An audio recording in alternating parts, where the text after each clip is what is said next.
The Tragedy of Pudd'nhead Wilson by Mark Twain. Narrated by Michael Prichard. This unabridged audiobook was produced in 2002 by Tantor Media, Incorporated, which holds the copyright thereto. Neither the recording nor any part thereof may be reproduced without the prior written consent of Tantor Media, Incorporated. Please visit our website at www.tantor.com for information on our growing list of audiobook selections. Mark Twain is considered the greatest humorist of 19th century American literature. His novels and stories about the Mississippi River, The Adventures of Tom Sawyer, and Adventures of Huckleberry Finn won him a worldwide audience and are still popular with modern readers. Sensitive to the sound of language, Twain introduced colloquial speech into American fiction. In Green Hills of Africa, Ernest Hemingway wrote, "All modern American literature comes from one book by Mark Twain, called Huckleberry Finn." As Halley's Comet reached its perihelion, its closest point to the sun, Samuel Langhorne Clemens was born in Florida, Missouri, on November 30th, 1835. His father, John Marshall Clemens, was a moderately successful lawyer, a justice of the peace, and a stern disciplinarian of his children. Samuel's mother, Jane, had a natural sense of humor and was greatly affectionate, especially to people down on their luck. The combination of parental personalities would later be found in several of the characters in his novels.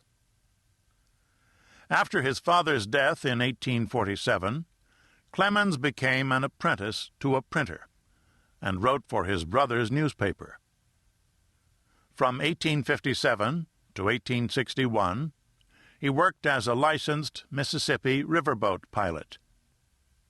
At the outbreak of the American Civil War in 1861, Clemens chose not to get involved and moved to Carson City, Nevada.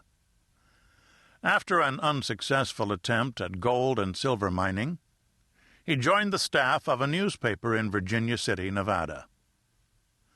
Clemens wrote his first popular story, The Celebrated Jumping Frog of Calaveras County, in 1865, under the pen name Mark Twain, meaning 2 fathoms in riverboat talk. He continued to travel as a correspondent for various newspapers, and in 1869 his travel letters from Europe were collected into the popular book The Innocents Abroad. Twain married Olivia Langdon and settled down in Hartford, Connecticut, to his most productive years as a writer. Between 1873 and 1889, he wrote 7 novels, including his Mississippi River books, The Prince and the Pauper, and A Connecticut Yankee in King Arthur's Court. In the 1890s, Twain lost most of his earnings in financial speculations and his own struggling publishing firm. His financial failures extended to his family, and he suffered through illnesses and deaths of those whom he loved. Twain's comment that the secret source of humor itself is not joy, but sorrow, became painfully realized, and by the end of the 19th century, Twain's writings reflected his dark view of life. On April 19, 1910, some 75 years after its last appearance, Halley's Comet again reached its perihelion. 2 days later, Mark Twain died in his home near Redding, Connecticut. A Whisper to the Reader. There is no character, howsoever good and fine, but it can be destroyed by ridicule, howsoever poor and witless. Observe the ass, for instance. His character is about perfect. He is the choicest spirit among all the humbler animals, yet see what ridicule has brought him to.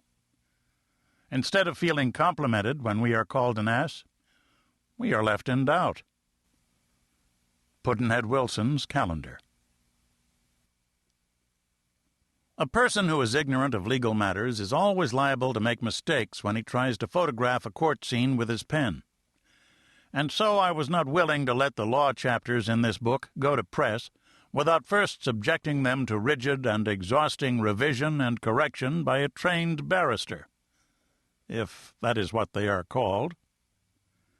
These chapters are right now in every detail, for they were rewritten under the immediate eye of William Hicks, who studied law part of a while in southwest Missouri 35 years ago, and then came over here to Florence for his health, and is still helping for exercise and board in Macaroni Vermicelli's horse feed shed, which is up the back alley as you turn around the corner out of the Piazza del Duomo, just beyond the house where that stone that Daddy used to sit on 600 years ago is let into the wall when he let on to be watching them build Giotto's Campanile, and yet always got tired looking as Beatrice passed along on her way to get a chunk of chestnut cake to defend herself with in case of a gibbeling outbreak before she got to school, at the same old stand where they sell the same old cake to this day. And it is just as light and good as it was then, too. And this is not flattery. Far from it. He was a little rusty on his law, but he rubbed up for this book, and those 2 or 3 legal chapters are right and straight now. He told me so himself.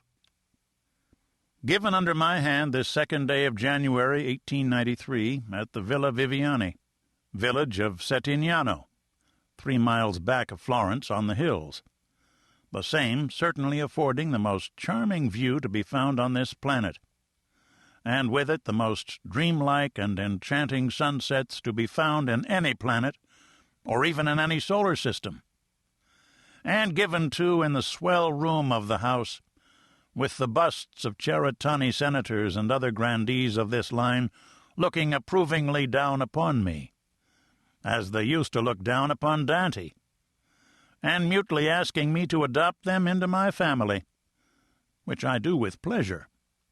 For my remotest ancestors are but spring chickens compared with these robed and stately antiques, and it will be a great and satisfying lift for me, that 600 years will. Mark Twain.